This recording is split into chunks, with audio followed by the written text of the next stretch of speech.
Hey everyone, Jim Laird here. Dr. Stillman will be joining me shortly. Um, I live an outdoor lifestyle. I try and do majority of my time, spend the majority of my time outside. It's a little windy today, so usually this software is pretty good at basically. Um, Everyone. there's Dr. Stillman. This software is Hello. pretty good at eliminating background noise. It's a little bit windy But it's not today. perfect. So, oh well. So today, the quote of the day is, "How you been, Dr. Stillman? We haven't seen you in a Been while." great. Been really busy. Had to go to the dentist yesterday, which was super fun. Good. How was your trip last week? It was great. Went to Guatemala. Had a really good time. Saw some family. Celebrated my dad's birthday. Good to be back. Excellent. Yeah. So, the quote of the day: "Always be the first-rate version of yourself and not a second-rate version of someone else." Judy Garland. I love And thank you. Copy.ia helped pick me up. Help me pick it up. And the title today is Beyond the Dogma: Embracing Versatility in Life and Avoiding the One-Trick Pony Trap. Pretty good title, isn't it? And I'm going to start by criticizing myself first. Okay. In the group calls lately, we've had a lot of people come into the call and say, well, this expert says this, and this expert says this, and I have to do this. Well, I've fallen into this trap as well. I recommend walking to people. There are people I've worked with that walking is not good for them. It actually causes problems for them. They aren't qualified to walk. So we need to start on the floor. We need to restore some variability in their movement and their strategy. And some of them aren't able to walk long distances, so we do a recumbent bike or something like that instead. So I fall into this as well, and I'm criticizing myself. The one that has been particularly prominent lately is 90 minutes of HIIT a week in order to increase your longevity. And I find this interesting, this general broad recommendation. If I have a mother of 3 or 4, which we have a bunch of them, who's not sleeping, who's really just struggling to keep up, maybe she's working as well, and I've worked with women like that, and I go and tell her to do 90 minutes of HIIT work a week, that is going to bury her.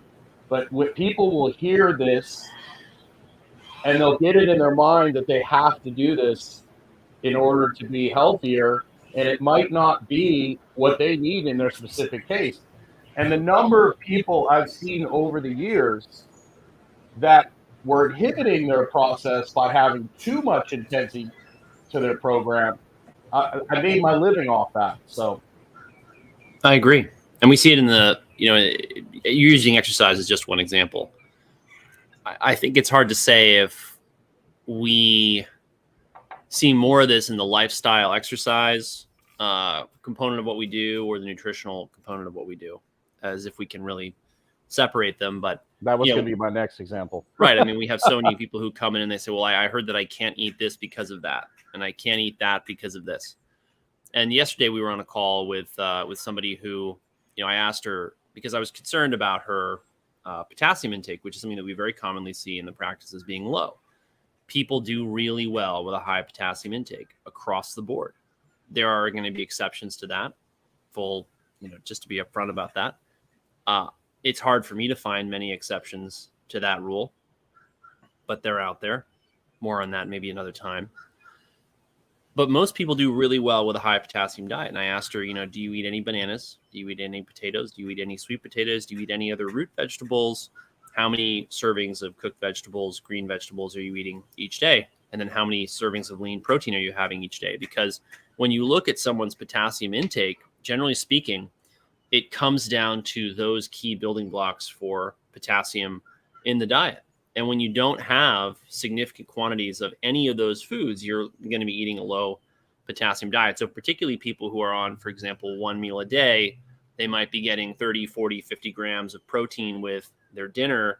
They might be having some green vegetables on the side.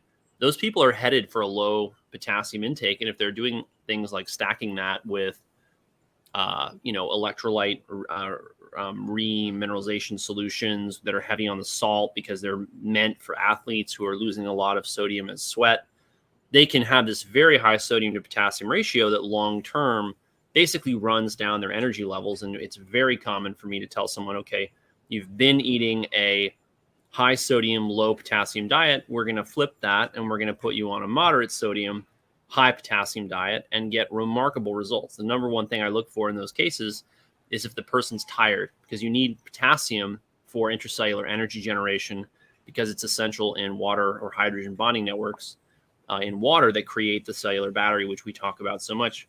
And then we had a pretty interesting video on yesterday with Meredith Oak that streamed to Facebook and YouTube. And that's on our podcast list if you want to check it out. It's called what RFK and Joe Rogan are missing. The other thing with that is people forget that if you look at traditional cultures, their diets change with the seasons. Mm-hmm. Even the Inuit get some berries and things in their diet in the summer, and they even use some of those berries and things in their pemmican in the wintertime. So the variety of the diet changes with the seasons. There's no real culture on earth that's eating the exact same thing constantly all the time. And we've gotten into these little tribes, and I can't tell you the number of people that I've worked with that they're doing a certain eating style for 2 or 3 years, and they're not sleeping, and they feel like crap, and they're unwilling to try some new things because they're willing to die on that hill. And I've seen every type of diet strategy work for different people until it doesn't. So, some people will skip breakfast for a while and do fine for a couple months, a year, and then all of a sudden they start going squirrely and they might have to reintroduce breakfast. That's why, being mindful and paying attention to where you're at and how you're feeling and what your body's reacting to is so important so that you can make adjustments. And I'm curious where a lot of these experts, and I have, the utmost respect for all these people. Right. But where they're getting their data from, I've spent a lot of time I'm a history dork, okay? And one of the things I used to do, and I probably need to start doing it again, it's a little weirder to do it today, but I would go when I was in high school, college, even about 10 years ago, I would go to retirement homes and go in there and just sit and talk to these people and ask them about their life and ask them about history, particularly veterans. And all the people I talked to that were 101, 105, 106, 107, a couple people that are 110, they were not high-charging, high-level athletes. They were usually people, some of them had gone to war, but they generally were active. A lot of them gardened. A lot of them were still active. A lot of them were going and playing shuffleboard, but they didn't have a history of doing any high, intensity exercise. There's nothing wrong with that if your body can handle it, if you have the low-level conditioning to handle the intensity and you use it in the right doses. Right. But I didn't see any high-level, hard-charging athletes at 110 in the hundreds of older supercentenarians. Supercentenarians. Thank you. I've never seen any hard-charging athletes. Not just hard-charging athletes, but I would ask you, did you ever meet a CEO who made it to 100? Did you ever meet a high-level, I don't know, insert high-performance, high-achieving job description at 100? Yeah, show me a Lamborghini with 1 million miles on it. Well, it's a really interesting question, right? Because a lot of what we do and how we live has changed radically. So, for example, just thinking about soldiers, since you brought that up, back in World War II, that's just, again, an example. And a lot of the veterans I'm sure you were talking to were World War II vets, right, Jim? Yes, World War I, World War II. Right. And so the special operations, the elite soldiers of that time, how intense was their, what we would call op tempo today? How much action did they actually see compared to their equivalent today, right? And how difficult was their selection process compared to today? I was talking to the wife of a Navy SEAL recently, and she said to me that the current generation of special operators has seen more action than 100 years or something like that of American soldiers combined. Because she said, look, if you're going out on multiple missions a night for month after month after month after month, and you're deployed for years and years and years of your life, then that's far more action than somebody who would have seen if they'd been deployed or in an old sort of military, right? The old style of war, you might have 2 or 3 battles in one war, and that would be it. Then you're chilling. Yeah. Right. And it would be, 2 or 3 days. Well, now you're a special operator. You have the ability to be transported around the world in a number of days. That's so it. You could be fighting in Africa for a couple weeks, and then you're lifted up, and then you're shipped to South America. And right. You're always, I've been friends with a couple guys that are in the French Foreign Legion, and it was like constant. And here's the thing too, if you look at the fitness standards in World War II, everyone that came into the military, very few people failed the fitness assessment. Right. And it was harder than it is today. Right. Right. So if the elite level stuff is harder, just to get in the military is easier because the preparedness of the population has gone down. But those guys back then had much higher testosterone levels. They all grew up. They worked on farms. They're general. If you look at like the physical education videos from like the 40s, 50s, 60s, you got guys that are doing monkey bars and freaking flipping around and walking on their hands. And the average kid today, just their parents would be like, don't do that. You're going to die. You're going to hurt yourself. But the level of fitness is so horrible that a lot of people aren't in good enough shape to handle intensity. And that's where a lot of people just don't. And that's why a lot of people don't train. They go to a trainer. He takes them, instead of starting them out with some walking and with some stuff they can actually adapt to, they throw them into a group fitness class and they wear them the F out. And then they never go back. They're like, I can't walk the next day. What's the point? I'm just going to give up completely. That's it. And that moves us into another statement that's come up a lot lately. And this one's very interesting. And I understand why the gentleman says this, because we've become human zoo creatures. The vast majority of Americans spend 97% of their day inside. So the statement is, don't work out under blue light. You're better off not working out at all than you are working out under blue light. And as a coach who spent from like 1995 to like 2 years ago training people indoors, in person, every day, I've seen hundreds of people do incredibly well in artificial light in a gym. Right. So saying stuff like that, I can see why that's happening. It's extreme. It makes people think. But 85% of people are going to look at that and go, that's BS, and are going to write off completely what that person has to say. And that's probably what they want anyways, but to be inflammatory. Right. All those people that came into my gym when it was about, 2015, where I really started getting into the circadian stuff because a lot of my own health, I made some major changes to my lifestyle, cut out my morning classes, but I used the gym to get people to come to me. You can't take somebody who's spending 97% of their time inside in the air conditioning and who's out of shape, expect them to all of a sudden switch to do all their workouts outside. It's just not going to happen. People aren't going to do it. So I would use the gym to say, okay, let's start with walking outside 3 times a day for 10 minutes. Some of my best clients that I've had over the years, it took them a year or two to buy into what I was selling because I would spoon feed them, right? And so that's always been my philosophy, is meet people where they are and then help them along the way. I mean, a lot of people, it was really funny. I had somebody, it's fairly prominent in the quantum health world, and I was texting back and forth with him. And then I had a client text me who was asking for like a template for help with nutrition.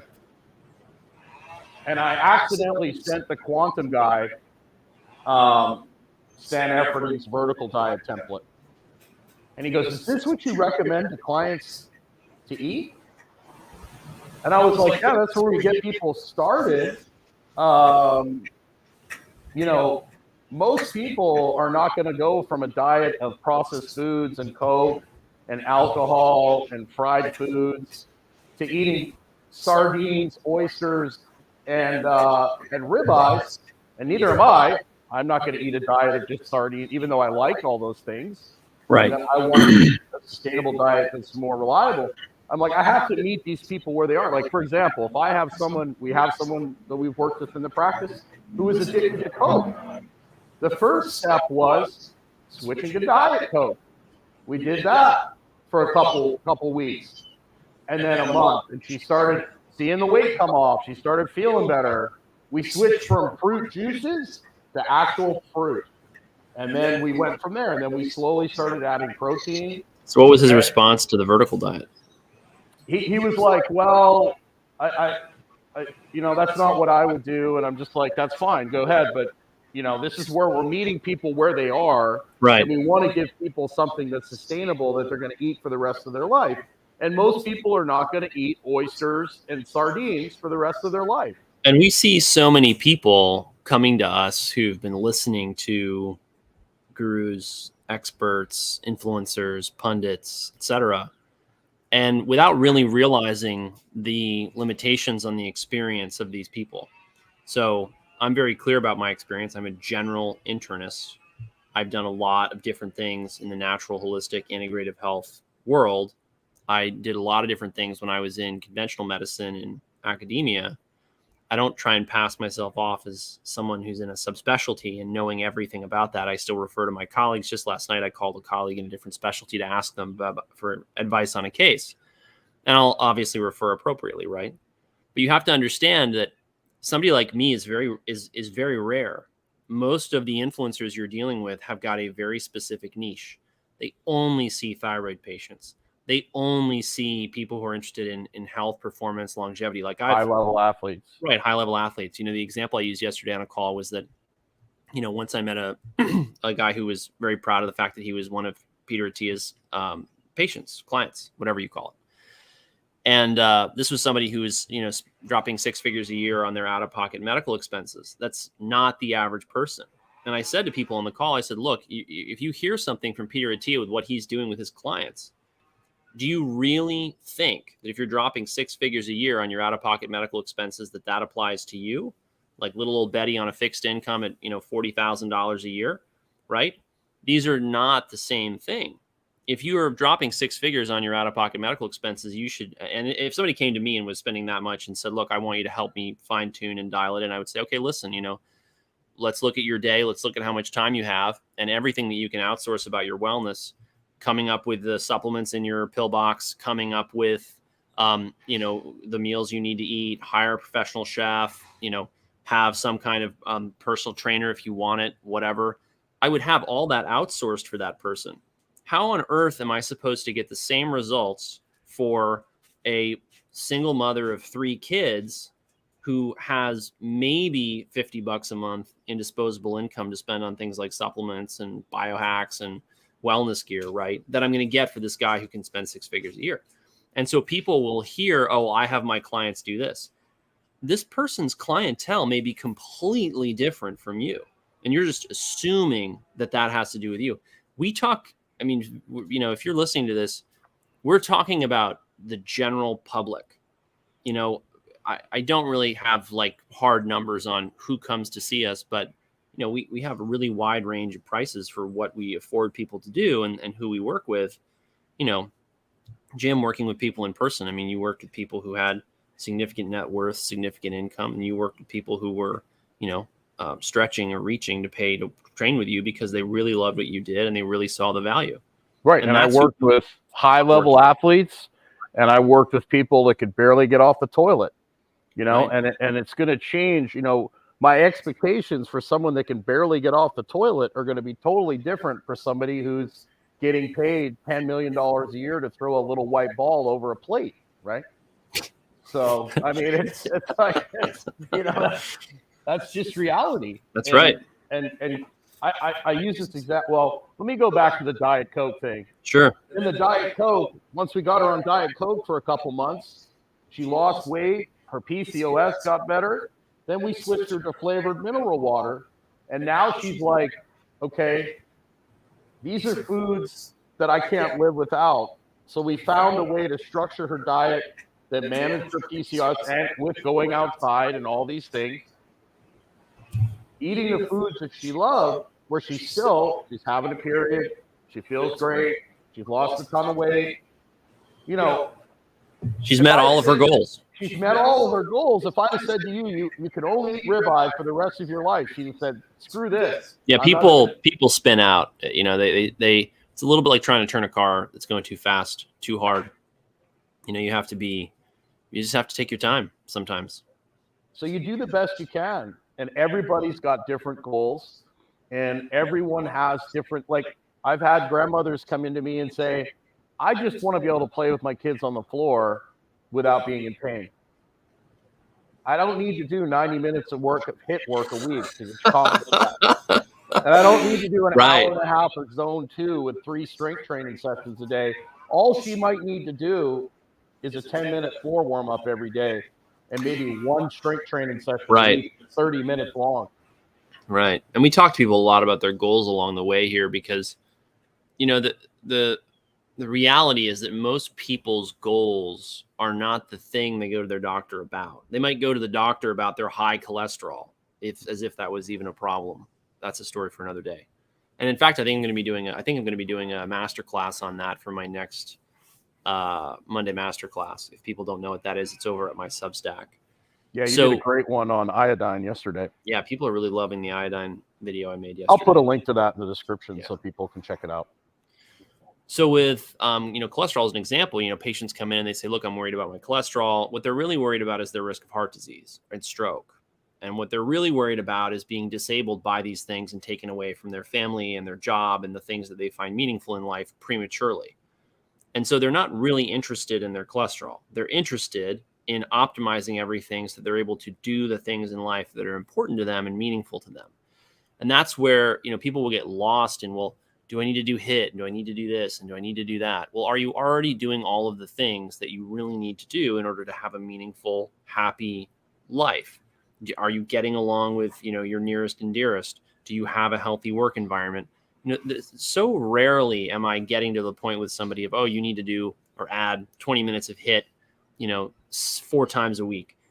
Vast majority of the time, it's, you've got some kind of toxic exposure, you've got some kind of bad lifestyle, you've got some series of bad habits, dietary choices, fill in the blank here. Frequently, it's you have a toxic job, a toxic boss, a toxic boyfriend, girlfriend, husband, wife, mother-in-law, father-in-law, whatever, and you need to manage these relationships in a different way, or they're going to create all kinds of psychosomatic illness in your body. So that's the reality of it. Well, and if you are chasing performance, if performance is your goal, how are you tracking it? Are you tracking your performance numbers? Like, what numbers is it based on? Right. Are you trying to be a great power lifter? If you're going to be a world-class power lifter, that doesn't go hand in hand with health. If you're going to be a world-class bodybuilder, that doesn't go hand in hand with health. What's your HRV? What's your resting heart rate? Testing your grip strength every day. Before you start adding intensity, thinking that that's what you need to achieve your goal, start tracking where you're at. You might find you're exhausted. Fatigue hides fitness. Maybe it's efficiency. I can't tell you how many athletes that came to me that were just not good movers that would get hired because they weren't very efficient.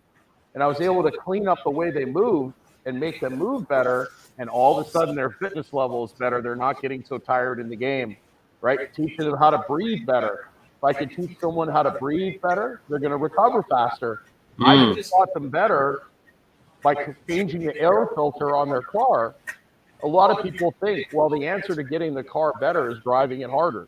And that just doesn't necessarily work. Right. It's all about efficiency. It's all about being smarter. That's why when people ask us questions like, well, what should I eat, or what should I do this or that or whatever, we're always coming back and asking, how do you feel when you do that? What do you see change in your data when you do that? That's one reason why we love the Aura Ring. Really helps us to dial people in and help them understand where they're at. Somebody who's got an HRV that's in the tank, whose respiratory rate is high, that's somebody who needs rest, not somebody who needs another 30-minute HIIT session. Or they need walking, just to get themselves, going in the right. And HIIT's great. Don't get me wrong. It's just really hard on your system. It's expensive. Very hard. I found that it works so much better if used in mild dosages. And most people don't understand, like all these athletes that you see doing these insanely incredible things, they don't see the hours and the hours and the hours of boring, mundane practice that they've done to achieve that high level. They don't see the hours of the gymnast walking on her hands and climbing ropes and doing pistol squats and all these bear crawls and all the things that she's done to prepare her body for all the tumbling and everything that she's doing in that minute and a half competition. She's done years and years, decades of preparation for that. And most people don't get that. Right. And most people need to realize that, going back to the title and the theme today, is that there's very few hard and fast rules about how to live, what to eat, how to train. It all depends upon your goals. And for the vast majority of you who are most concerned with maintaining your basic bodily function so that you can have a meaningful, happy life and not be disabled at an early age or even in your, later years, at the end of the day, what you need to do is have a really wide range of things that you do and that you enjoy doing. And all the other things, obviously, that we talk about. But getting into these, relying on, relying on one thing, like as in a one-trick pony, right? Like, oh, this keto diet is the ticket to my longevity. Oh, this HIIT training, session that I'm doing is all I need for my exercise. It's a really myopic way of viewing your health and your wellness, and we've seen it fail time and again. And that's why we take a more nuanced, complex approach to our work. Well, it's just like water. Water's great. Not enough of it will kill you. Moderate's good. Too much of it can kill you. So it's all context, right? You can drink enough water to kill yourself, and you can underdrink water and kill yourself too. It's the same with everything, right? And I mean, the number one thing most people are missing today is not getting out of nature. I mean, if you're going to do anything else, go spend more time in nature. But you can get killed doing that too. So, and here's the thing too. You can do all the things right. You can get all the testing in the world. You can eat the perfect diet. You can get be on all the peptides and be all the things and walk out your front door and get hit by a school bus.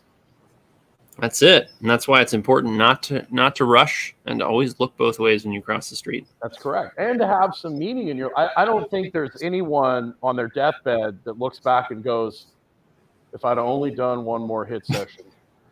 That's a fact. Or, oh my gosh, I ate that bagel that one time. That's the reason I'm laying here. No, it's like, oh man, I wish I would have spent more time with my kids. Like maybe I should have played more with my dog, stuff like that. That's a fact. Absolutely. So on that note, we have to close this. Yeah, that's right. Let's talk about what we're doing next. Yeah, we've got some stuff coming up. We've got a testosterone webinar this weekend. If you go in our Linktree links, you can click to the email funnel. It's an actual marketing funnel, all disclosure. This is a business, right? But the nice thing, and I've actually gotten a few emails about this, our email sequence actually teaches you something. It's not just, sign up for this, sign up for that. Right. So if you want the webinar is free. Yeah, the webinar is free. We are selling a course, right? Full disclosure. That's right. But the email sequence itself and all the emails we send out actually provide value. They're not just buy this stuff, buy this thing. That's one of the things we both want to make sure we do is constantly provide value. There's two other links. There's one to a video of us talking about the mistakes men are making. And there's a link where you can sign up for or set a reminder for the webinar this weekend. And then I'll be putting the link to Dr. Stillman's Iodine talk that he did yesterday. I'll be putting that below here as well. So you can check that out. That's right. Thanks everyone for watching. Have a great day. Take care.